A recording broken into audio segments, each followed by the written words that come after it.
Hi everyone, for tonight's Nightcap and Review, I'm having water, and tonight I'll be discussing Rise of the Fallen by Rebekah Sinclair. This is the third and final book in the Return to Avalon series, and I did read this off of KU, and of course I'm giving my honest opinion. Here are the highlights and the content warnings.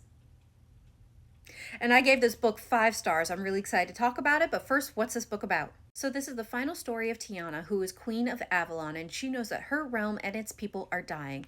For the last 15 centuries, she's done everything she could to unite the surviving courts, find survivors and lost allies, and uncover the darkness that is bringing the realm to its knees. But every day, the darkness spreads further, killing the realm and advancing the war to where the future looks bleak. So new alliances will have to be made before they confront entities that are as old as time, before the final battle that will decide the fate of Avalon and its people. But as with all war, sacrifice is required, and the people who go to war are not the same people who come home, if they come home, that is.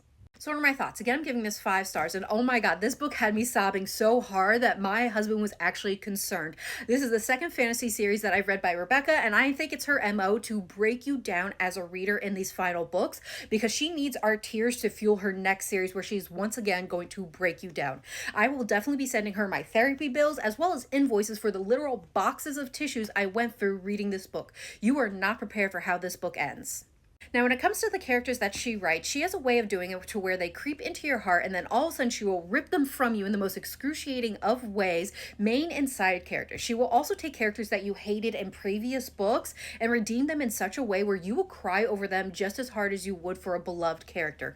I also really enjoy her books because I think they qualify as epic fantasies, and I love a good epic fantasy.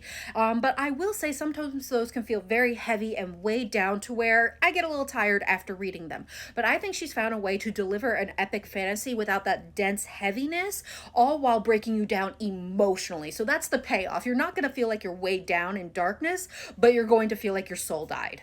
Now, some of those characters that I mentioned were first Tiana, our female main character, of course, who I absolutely love. She's a human that was thrust into the Fae realm and then expected to save it, and it was not an easy fight. There were wins and losses. Some were felt more than others, but all were felt by Tiana, who was strong and determined to save the realm that she loved. And at her side was her war king, Orion, and I just loved him and his nickname for her, Starlight. He was always there to support her as well as to give her the hard truths. I just loved the two of them together, as well as Moore and Merlin were some other favorite characters of mine.